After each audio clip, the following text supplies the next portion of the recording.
قرآن مجید فرقان حمید نے میاں بیوی کا جو رشتہ بیان کیا ہے نا، اس رشتے کو آپ سمجھیں جو قرآن پاک نے میاں بیوی کا رشتہ بیان کیا. کہن لباس لکم وانتم لباس لہن. فرمایا بیویاں تمہارا لباس ہے اور تم ان کا لباس ہے. وہ تمہارا لباس ہے اور تم. اللہ اکبر، کیسا خوبصورت لفظ قرآن پاک نے. ہن لباس لکم وانتم لباس لہن. فرمایا وہ تمہارا لباس ہے اور تم. سمجھ آ رہی ہے نا جی بات کی؟ وہ تمہارا لباس ہے اور تم ان کا لباس ہو. 3 خوبیاں تو ہر لباس میں ہوتی ہیں. 3 چیزوں کے لیے لباس پہنا جاتا ہے. 3 چیزیں، 3 قسم کی آسائشیں لباس میں پائی جاتی ہیں. اس پر تو تمام مفسرین کا اتفاق ہے. سب سے پہلی چیز، لباس جو ہوتا ہے وہ بندے کو گرمی اور سردی سے بچاتا ہے. سخت سردی میں لباس لے لیں تو بندہ سردی سے بچ جاتا ہے. اس کا مطلب یہ ہوا کہ میاں بیوی ایک دوسرے کا لباس ہے. اگر بیوی کی طرف کوئی تکلیف آتی ہے تو میاں اس کو بچاتا ہے، اور اگر میاں کی طرف کوئی تکلیف آتی ہے تو عورت اس کو بچاتی ہے. میاں بیوی ایک دوسرے کا لباس ہے. لباس کیا کرتا ہے؟ لباس آدمی کے عیب چھپاتا ہے. اس کے وجود پر کتنے دھبے ہیں، کتنے نشان ہیں، وہ سارے چھپا لیتا ہے لباس. میاں بیوی ایک دوسرے کے عیب چھپانے والے ہوتے ہیں. عیب بتانے والے، رونا رونے والے نہیں ہوتے کہ بی بی جب بھی میکے گئی اس نے جا کے رونا شروع کر دیا. اتنی میں تانگو دوسرا ہی کوئی نہیں. اور خامد صاحب جب بھی ملے انہوں نے ایک ہی راگ الاپنا شروع کر دیا کہ میری کیا بات تھی، مجھے مل کیا گیا ہے، میں کیا تھا، میرے ساتھ ہوا کیا ہے. تو لباس ہے، ایک دوسرے کا عیب چھپائیں گے. بولیے، ایک دوسرے کا عیب چھپائیں گے، ایک دوسرے کی غلطیوں کی پردہ پوشی کریں گے. اور تیسرا، لباس کا کیا مقصد ہوتا ہے؟ لباس شخصیت کا آئینہ دار ہوتا ہے. لباس آدمی کی اچھی اور خوبصورت طبیعت کا حصہ ہوتا ہے. جو لباس ہوتا ہے وہ انسان کو زینت بخشتا ہے، خوبصورت کر دیتا ہے. داڑھی والا آدمی ننگے سے پھرے تو خوبصورت نہیں لگتا. ٹوپی پہن لے تو بڑا پیارا لگتا ہے. ٹوپی پہنے تو بڑا، اور اگر امامہ باندھ لے تو نور نالا نور ہونا شروع ہو جاتا ہے. اللہ کرے آپ خوش ہو جائیں، آمین تو کہہ دیں. اور اللہ کرے فجر کی نماز آپ امامہ باندھ کی پڑھ لیں، آمین تو کہیں. چلو کوئی جنہ دی داڑھی نہیں انہوں رکھنی چاہیے، جنہ دی نہیں ہونا نو موضوع نہیں تھا، پر ہماری بھی مجبوری ہے. داڑھی آ ہی جاتی ہے، ہر موضوع میں شامل ہو جاتی ہے، رکھنی چاہیے. سب یاد رکھیں، لباس آدمی کو زینت دیتا ہے.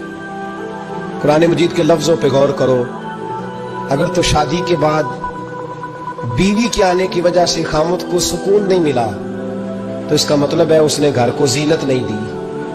اور اگر شادی کے بعد اس بچی کو تحفظ نہیں ملا، اس کو اپنے گھر کے اندر سکون نہیں ملا، تو اس کا مطلب ہے خامد نے اسے زینت، اس لباس نے زینت نہیں دی.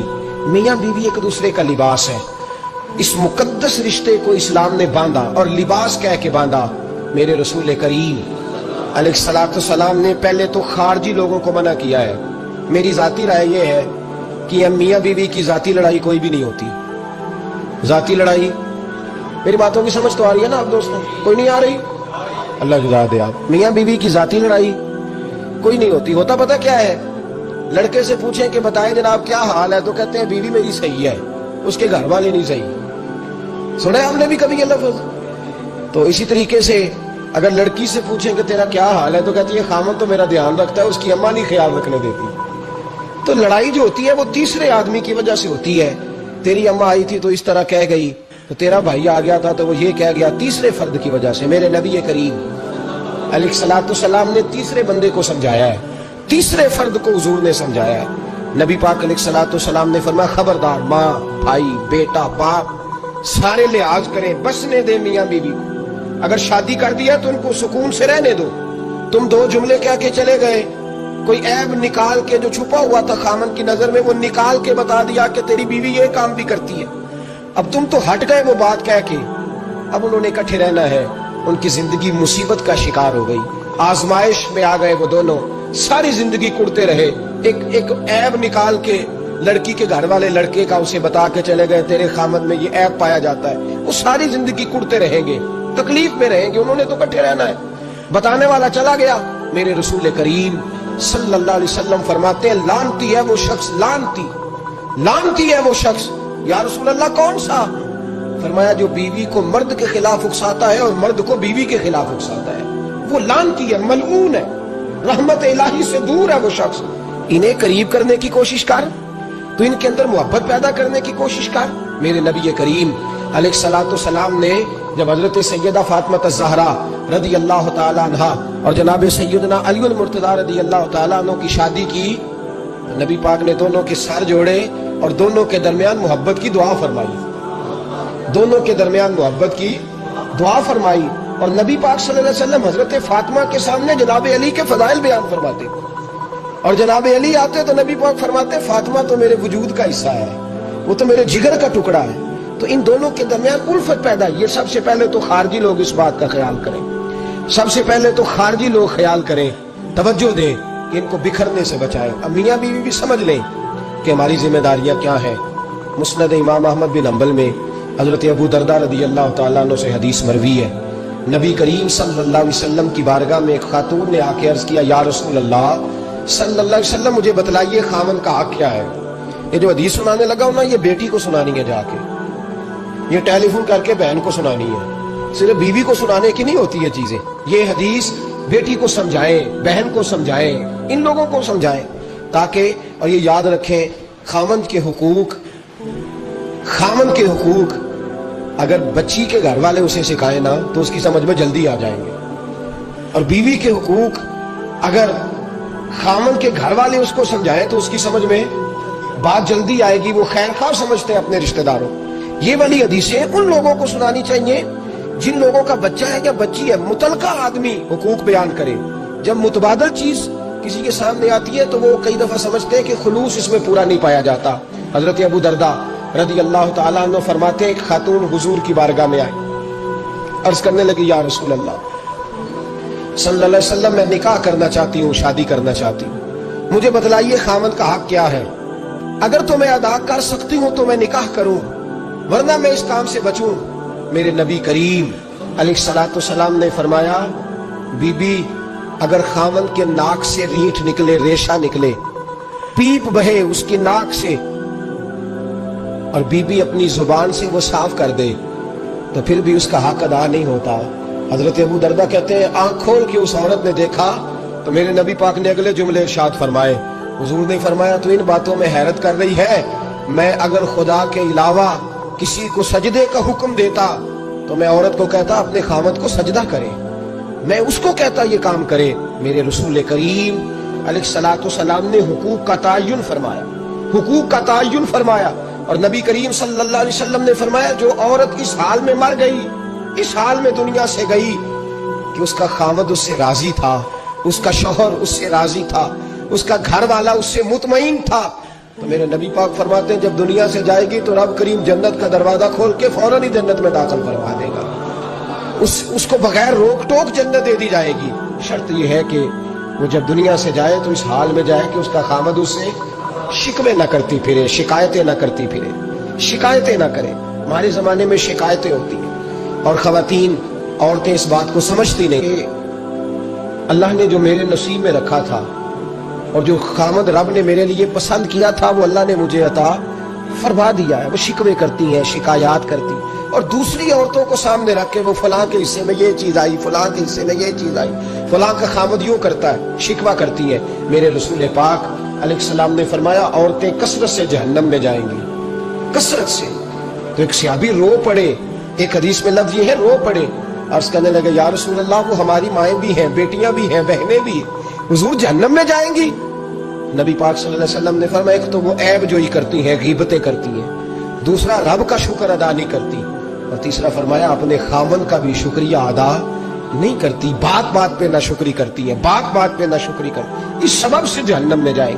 عورت کے حقوق کا تعین فرمایا، اور ساتھ ہی میرے رسول پاک علیہ السلام نے مرد کی طرف توجہ فرمائی، اور کیا خوبصورت لفظ ارشاد فرمایا تم میں ہر آدمی اپنے آپ کو اچھا سمجھتا اور اچھا کہتا ہے، ہر آدمی کہتا ہے، لیکن کوئی اگر مجھے آ کے پوچھے گا کہ محبوب آپ کی امت میں اچھا کون ہے، تو حضور فرماتے ہیں میں اسے اچھا سمجھوں گا جو اپنے گھر والوں کے حق میں اچھا ہے، جو اپنی بیوی خیرکم لیاہلہ، تم میں سے بہترین وہ ہے جو اپنے گھر والوں کے لیے اچھا ہے، اور فرمایا جاؤ میرے گھر جا کے پوچھ لو، وانا خیرکم لأہلی، میں تم سب سے زیادہ بڑھ کر اپنے گھر والوں کے لیے اچھا ہوں، تم میں بہترین وہ ہے جو اپنے گھر والوں کے لیے، بال بچوں کے لیے، بیوی کے لیے اچھا ہے۔ رسول کریم علیہ السلام نے خاوند کو حکم دیا اور ارشاد فرمایا کہ عورت ٹیڑھی لکڑی ہے، بیچاری کو اللہ نے عقل پوری نہیں دی۔ ایک بچہ چھوٹا ہوتا ہے، ہمیں پتہ ہوتا ہے کہ اس کا شعور پورا نہیں، اگر کوئی غلطی کرے تو کیا اسے نکال دیا جاتا ہے گھر سے؟ بولے، چھوٹا بچہ ہے، وہ کئی دفعہ بڑا نقصان کر دیتا ہے، آپ کیا کہتے ہیں؟ اسے مارتے ہیں، کلاڑی لے آتے ہیں اس کے لیے؟ اس طرح کرنا چاہیے، اس کے ابے کو بلا لینا چاہیے، بےزتی کرنی چاہیے پنچایت میں بٹھا کے کہ یہ غلطی کی ہے تیرے بچے نے۔ بھائی دادا یہ کام کرتا ہے؟ بولے نا، کیوں نہیں کرتا؟ وہ کہتا ہے ہمارا بچہ نہ سمجھ ہے، اپنا پوتا ہے، ہمارا اپنا ہے، اگر ہم اس کا باہر نکالیں گے تو بڑا کام غلط ہو جائے۔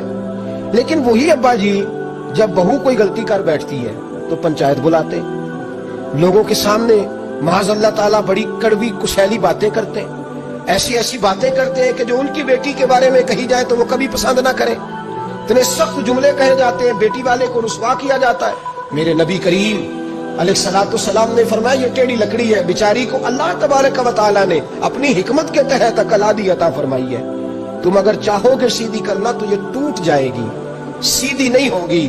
حضور کیا کرے؟ فرمایا اس کے ساتھ گزارا کرو، اللہ تمہیں اجر عطا فرمائے گا، اس کے ساتھ وقت گزارو، اللہ تمہیں اس کا، یہ ذہن بنانا چاہیے خاوند کو کہ یہ، اور خاوند کی ذمہ داری ہے۔ اعلیٰ حضرت رحمت اللہ علیہ نے فتاوی رضویہ کی 24ویں جلد میں بالتفصیل لکھا ہے، آپ فرماتے ہیں خاوند کی ذمہ داری عورت کو کپڑا فراہم کرنا، روٹی فراہم کرنا، رہنے کے لیے گھر دینا، نان نفقے کا خیال کرنا، اور آپ فرماتے ہیں اگر وہ مطالبہ کرے تو ہفتے میں ایک دن اس کے ماں باپ سے ملانے بھی لے جا سکتا ہے۔ ہفتے میں، جی کوئی نہیں بول دے تسی، ہفتے چ نہیں، یہ نہیں صحیح لفظ، ہر ہفتے اے سوکھ ہے۔ کدوں ملان کرنا ہے؟ پاویں نہ بولو، گل جڑی سچی ہو تو سچی ہے، ملان کدوں لے جانا ہے؟ اچھا اپنی اماں نو روز ملتا ہے سویرے شام، تے وہ کہندی مینوں بھی اماں نو ملا لیا، تے کہندا روز نہیں جائیدا، تے تم ہی نہ مل اپنی اماں نو روز۔ بھائی دیکھیں نا، اعلیٰ حضرت فرماتے ہیں ہفتے میں ایک دفعہ ماں باپ سے بولے۔ بیٹی کا پیار ماں باپ سے زیادہ ہوتا ہے کہ بیٹے کا؟ وہ تو ہم سارے نو پتا ہے، لیکن تسی گھٹ کر دے ہو نا، تاں بیٹی کا نام لیا جے، صحیح بات کر رہا ہوں؟ تو جس کا پیار زیادہ ہے اس کو روک دیا، کہتے نہیں روز نہیں جائیدا، سال بعد جائیں، بلکہ ان پہ اللہ خیر کرے، اللہ پاک فضل کرے، داماد صاحب کی عزت ہی نہیں نہ ہوتی، اس کو آنکھوں پہ بھی اٹھائے تو کہتے تیرے گھر دے میری عزت نہیں کرتے، پتہ نہیں ہن تو عزت بھایا کیڑی شے دا نام رکھیا ہے، وہ کیڑی ہے جڑی تینوں چاہیے، اللہ ہی بہتر جانتا ہے۔ عزت نہیں کرتے تو لہذا میرا پروٹوکول نہیں، پھول لے کے کھڑے نہیں ہوتے گلی میں، وہ باہر نہیں نکلتے، وہ اشتہار نہیں چھاپتے کہ داماد صاحب آ رہے ہیں، اور ویسے بھی میں کہاں جاؤں، مطلب یہ کہ چپس بھی نہیں ہے، انہوں نے سنگ مرمر بھی نہیں لگوایا ہوا، تو میں کیسے جاؤں، میری شان کے خلاف۔ اعلیٰ حضرت فرماتے ہر ہفتے بیٹی جو ہے، تو بیٹیاں ہوتی ہیں، یہ تو اس دن پتہ چلتا ہے نا جب اپنی بیٹی